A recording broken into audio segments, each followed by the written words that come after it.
want to come back here. I don't.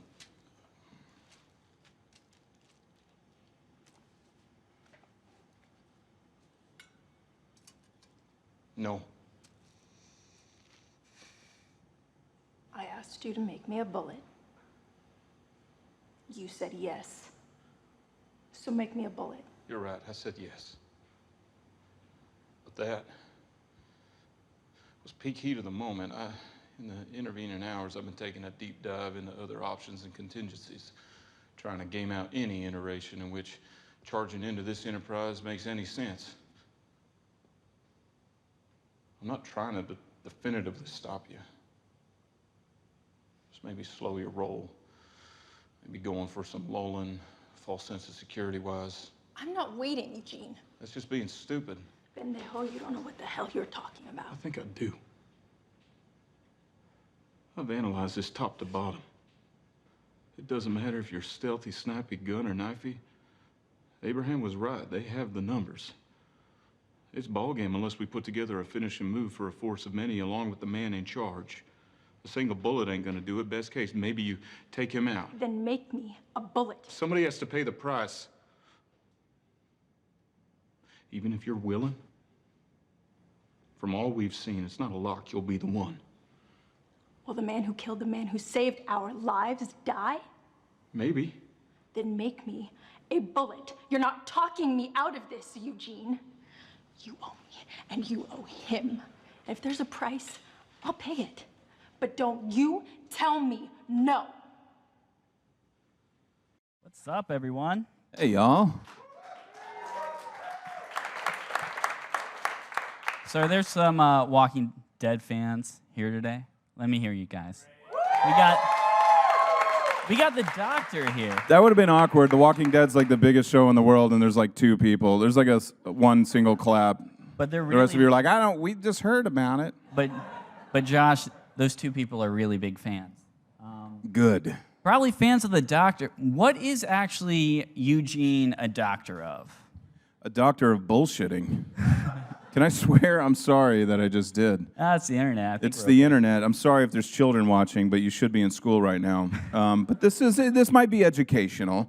No, he was lying about having the cure and about being a scientist and being a doctor. Even though he's extremely intelligent, he probably knows just as much as a doctor or anyone else. He absorbs material. He's a sponge. He loves to read, and he just, in a way, I feel like has a photographic memory. So he can pass for any of that. And yeah, it was all BS. I don't mind you if you call him doctor, though. I kind of like it. All right, cool. Well, doctor, I would love to know, what is it like rocking a mullet in 2016? The struggle is real. People don't know what it's like in my life to have a mullet. Like, I love looking as stupid as possible on television, but then in my social life, it starts to suffer. Like, I'll leave the house without anything on, and my wife's like, put a hat on. Like, she gets so mad at me because she's embarrassed to be around me with the mullet.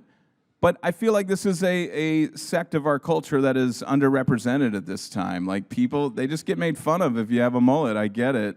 But, I'm hoping to turn that around because let's just stop bullying people, right? Amen to that, Doc. Advice from the doc right there. Yeah. Now, before I've seen in interviews, whenever you started on the show, that you were happy about being so noticeable with the mullet. Has that changed at all? Because I imagine you get recognized a lot. Yeah, I don't mind that at all. It's one of those things, like I said, I like looking as stupid as possible on television.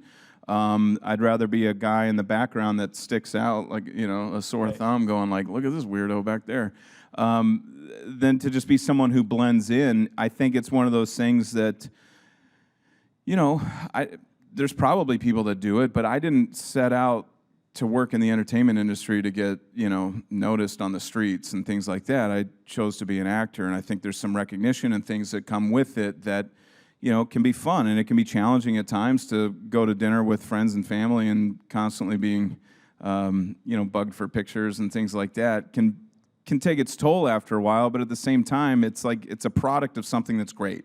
So I try not to frown upon it too much, and I'll always take a picture with someone, or hug them, or get an invite over to their house for dinner if I can. It is what it is, and I try to embrace it. A couple of years ago, I talked to you, and we talked about one day you might make an Achy Breaky Heart remake and put it out there on the internet. We haven't seen that yet. Are we going to see that one day? Sorry, man. I've been busy shooting the show. This guy's getting mad at me for not doing a parody video. Hey, don't break my heart, man. My achy breaky heart. I just don't think you'd understand. And you actually have a history with Billy Ray. I credit Billy Ray Cyrus for my start in the entertainment industry back in 1992-ish. This is back when Achy Breaky Heart was a huge hit, and country music was just like exploding in the early 90s, and it was right about the time that people started to get a little bit tired of Achy Breaky Heart, and they started to turn on it. That's when I started prank calling this radio show, and I was 14 years old, and I would just say, hello. I was doing dumb voices. I said, "Hello, my name is Kako. Can you play Achy Breaky Heart for me?" And they were just like, "What the hell is this?" And this is like pre-internet and everything. I didn't know anything, and they just said, "What's your name?" And I said, "Kako," and I said I was from the Philippines. I said, "I was from the Philippines," and they're like, "Okay," like they had no idea. I told them I was born in England. My father was in the Royal Air Force. He got stationed in the Philippines, and like I had this whole story, and I became this character on their show where, Kako would call every day, and they were like, "What are you doing today?" I told them I was 26 years old. I'm like, "I'm looking for a job." So they would have people call up on the show and say, "Well, I can give Kako a job for my landscaping company. He can just come mow a lawn or something." And I'm like, "Great, they'll show up tomorrow." But I wouldn't show up because I was 14 years old and I was in high school. So I would go to math class instead, and they had no idea I wasn't a real person. They thought I was fake or real. So they started getting mad at me, and then I'd start calling up as a guy named Josh. And I would say, "Hey, could you play that phone call from Kako from yesterday? I love that guy." And so I was like promoting myself. And then I had like 10 different characters I was doing on the show. They had no idea it was all one person. So did you end up, where'd this go from here? Did you get a job at the radio? I ended up working at one day they said, "Look, Kako, we can't find you a job." They would invite Kako down to the radio station. In fact, first they see me, I'm this big fat white kid, and they're like, "You're not Filipino."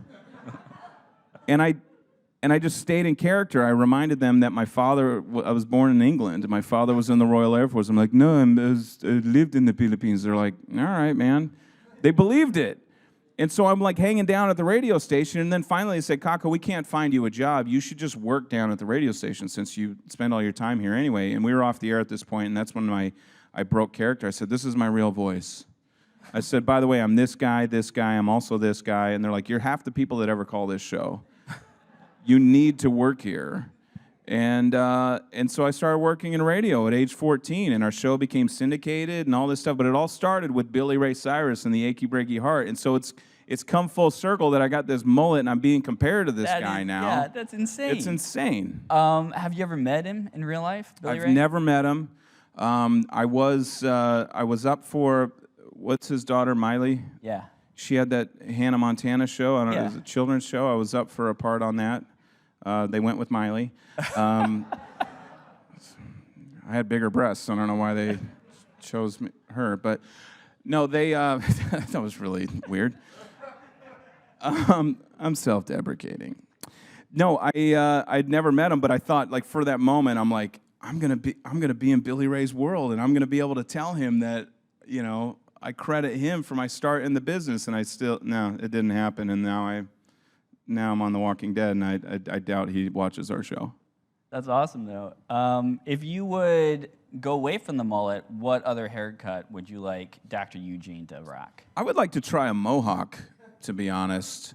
When I was auditioning for the show, they have this fake script they send out, and a lot of it just has nothing to do with the apocalypse. They just have little moments in there. They want to see the character, So I think with my audition process, I did like this monologue where I was backstage at like a science convention, or I was about to give a dissertation on something, and I'm talking with a coworker of mine, and in the description it said that he had a mohawk, and I was like, again, going back to wanting to look as dumb as possible on Yeah. TV, I'm like, yeah, this would look so rad.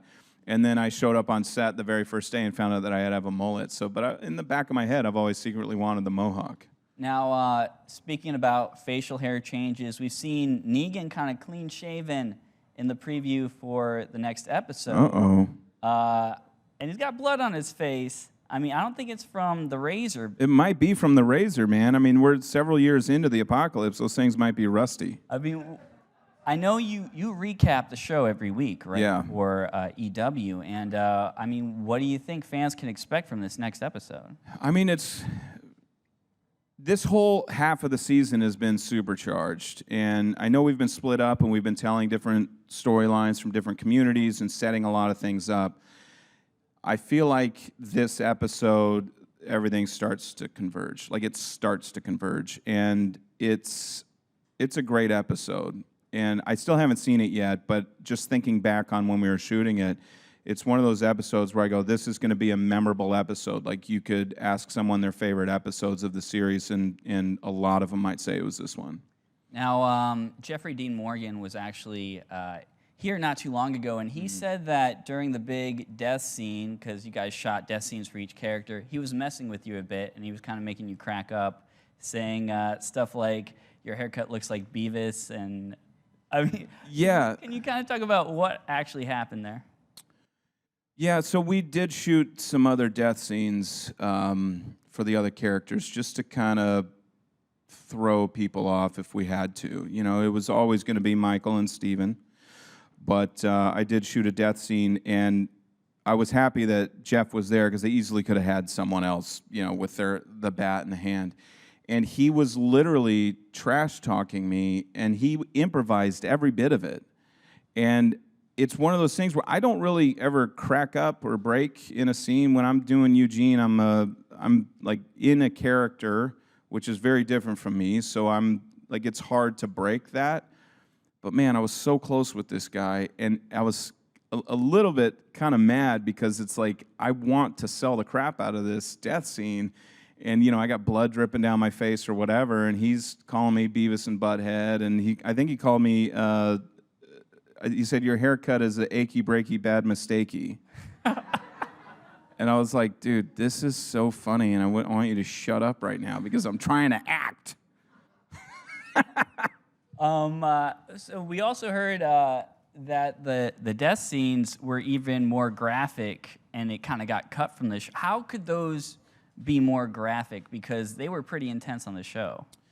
That's the first time I'd heard that, to be honest. I mean, I'm not disputing that at all. I don't know, because I know that they add in, you know, the blood splatter sound effects, and they maybe digitally add more blood or whatever. It was brutal and intense enough to just watch live as they just do it, you know, practically. But they so I don't know how much they had to dial it back or not, because it's a pretty gruesome scene, you know? Anytime you have human-on-human violence in our show, on any show for that matter, it's not taken lightly. And a lot of what we've done in the past is just work with the walkers and stab them or kill them. You know, I know the governor was a bad guy, and there was some human-on-human violence here, but we've kicked it up a notch with Negan, with this butthead. And it doesn't surprise me that they dialed it back. You know, I think that's good for the show to not go so far that we've turned people off. I mean, I've had friends who say, yeah, my parents don't watch the show, but they tuned in for the first time to watch this season's premiere, and it's like, no, that's a horrible idea. That's the worst episode to start watching this show, because it's so graphic and so bad. But at the same time, we do want to do the source material some justice and you know, honor that. And that moment kind of all culminates in an intense cry face whenever Tara finally comes back to Alexandria. What went into your cry face there? I mean, we shot that maybe 20 times, and I think the take they used, I was crying because I'm like, how many more of these do I got to do? The well is dry, is what we were. No, I mean, there's just places you go to as an actor, you try and, you know, think of things that you shouldn't, you know, that we've, as humans, bury down deep. And, you know, I think the best actors are able to access the deepest, darkest places in their life, and that's not good for having relationships with people outside of work. Sure. Because you're like this giant scab of a emotion walking around, But that was such a sad scene to shoot because Tara doesn't know that Glenn and Abraham and her girlfriend Denise have all died, and poor Eugene, who's already crying his face off, now has to break the news to her. And he really didn't even have to say anything. I think just like one look said it all. And in your recap for that, you kind of described that moment as the most depressed Walmart greeter. So what are your experiences at Walmart? Like, I kind of want to avoid this Walmart. Oh, well, we work in Georgia, so there's Walmarts everywhere. I mean, that's where you go grocery shopping and stuff. It's pretty great. That wasn't a plug. I don't know if I'm allowed to say that, but no, look, man, you get some Walmart greeters there, and some of them are like really engaged and happy to be there, and maybe they've been retired for 25 years, and they get a job again, and they feel like they're doing the Lord's work. They're like, I'm here to greet people and make sure you have a great day. That's awesome. And then you have people that just don't give a shit that they're at work. And I feel like Eugene kind of went in that direction, and even worse. Like, he's just like, I don't want to be on guard duty. And, oh, great, now here comes my friend, and I have to break the news to her that our friends died.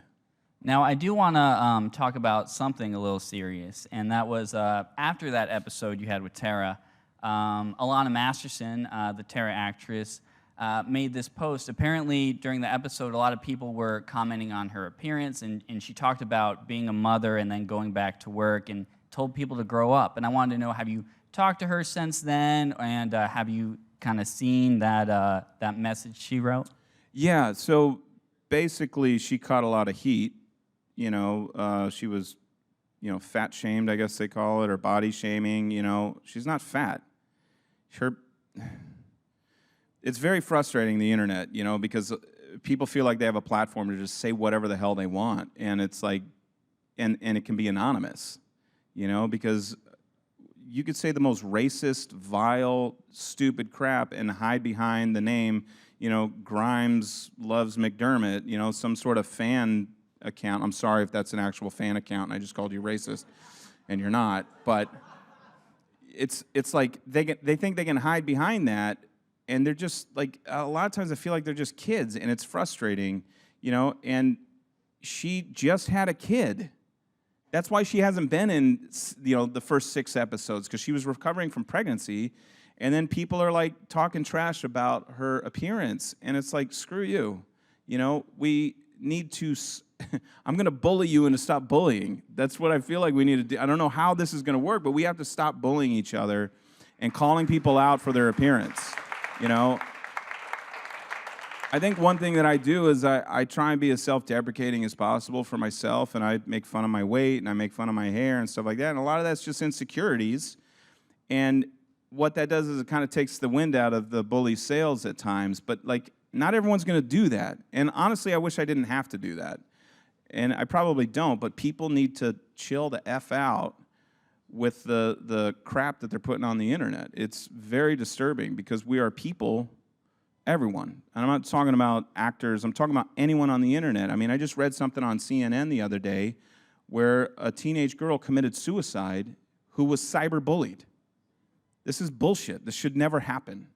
And for anyone to go after anyone, I'm sick of it. And I wish the big social media companies would go after the bullies more and shut down accounts and that sort of thing, because I don't think they're doing enough. Yeah, amen. Absolutely. Now, I do want to kind of lighten up the mood, but you guys were at Stephen Yeun's wedding recently, right? How was that, and what is a Walking Dead wedding like? Man, it was a huge party. It was great. It's always good to get together with the cast, old and new. I mean, I sat next to Scott Wilson, who played Herschel, and his wife, and the cool thing is, like, Scott, Herschel was one of my favorite characters on the show, and unfortunately he died in the show like a couple episodes before I got there, and so I didn't know that, and I was disappointed to find that out, because I really wanted to work with him. And then this family on this show is so tight that I've gotten to know Scott over the years, and I've gotten to know John Bernthal and Sarah Wayne Callies, and people who really paved the way and set this show up for me to come in and just have this amazing job. And so it was great to just reconvene and have everybody there celebrating someone like Steven and his wife Jo, and to just party, man. It was awesome. We had the best time. And kind of talking about that romance, there's all these rumors that Eugene could have some romance in the future on the show with Rosita, and I want to know, what are your thoughts on that? Well, I mean, I would love that. I hope it happens. I'm Scott Gimple, if you're watching this, I hope this happens. I just love working with Christian Serratos. She's one of the most beautiful souls you could ever have the pleasure of being around, and she is so much fun to work with. As you know, that scene that we showed at the start of this was something that she and I were looking forward to for a long time. And you know, if Eugene and Rosita found love in each other after some time, I think that'd be great. But at the same time, I don't know that we're necessarily ready for that.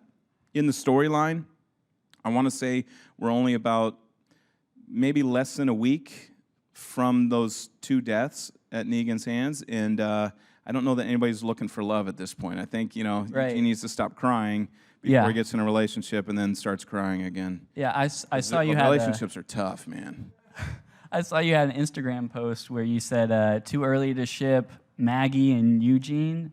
Yeah, man. Oh, man, I got a lot of crap for that because I was like, is this too soon? We had done this fan convention, and you know, you get these cosplayers coming in, and there was someone who came in dressed as Eugene, and his wife was dressed as Maggie, and I made them like take pictures where they're like loving on each other, and I was like, this would be so amazing. And you know, look, we knew about those deaths, and we shot those deaths so long ago that it's at the point where I'm like making jokes about them now, but I forget that the fans are still kind of reeling from their favorite characters dying. Yeah. And so I'm sorry if I offended anyone, but they definitely thought that was too soon to start shipping Maggie and Eugene.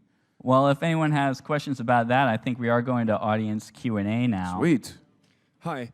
I was wondering how you felt about Eugene growing throughout the episodes. At first, he couldn't even hold a gun, and then he's making bullets from scratch, and with a mullet, you basically MacGyver, right? Yeah, I think Eugene's hero is probably MacGyver, for sure. I mean, that guy blends intelligence and physical strength and abilities perfectly. I think Eugene is a great character. I think he represents so many of what we would be in the apocalypse. You know, I would venture to say that most of us don't have the survival skills to make it a month on our own in the woods. And somehow he's figured out a way. He's used his intelligence to gain protection from other people. And so it's been a nice journey for him to learn how to use a gun.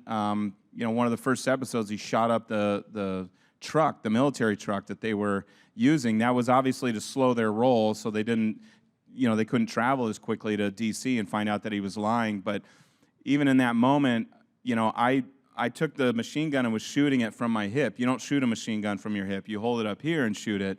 But it's like Eugene doesn't know how to do that. And I think over time he's slowly learned that, yeah, maybe you bring the gun up a little bit, you know? It's been a fun journey for sure.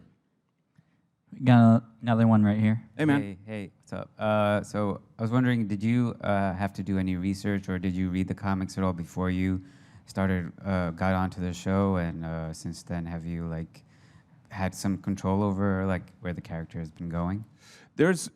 I didn't read the comics. I knew it was my favorite show before I started working on it, but I didn't know that it was a comic until I don't know, right before I auditioned, I'd say. And so I didn't really read it until after I booked the job. And I kind of read up until the point where we were in the show, and I had to put it down because I didn't want anything new to like bleed into my performance or anything. We don't really have much say in what's going on. I feel like that's a train that left the station a long time before we ever showed up. But there are some things that I definitely lobby for. Like there's moments in the comics that happen to my character or other characters that maybe aren't on the show at this point, where we can say, hey, Gimple, you know, Robert Kirkman, I'd love to do this on the show. And one of those being when Eugene bit the nuts of Dwight.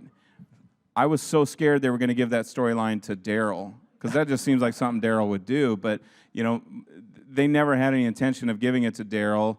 they wanted it to be for Eugene because that's such a great moment for that character to actually step up and be a survivor. So, you know, it's not that we don't have say so much, but we try and, you know, encourage them to use certain storylines that we're fans of, I think.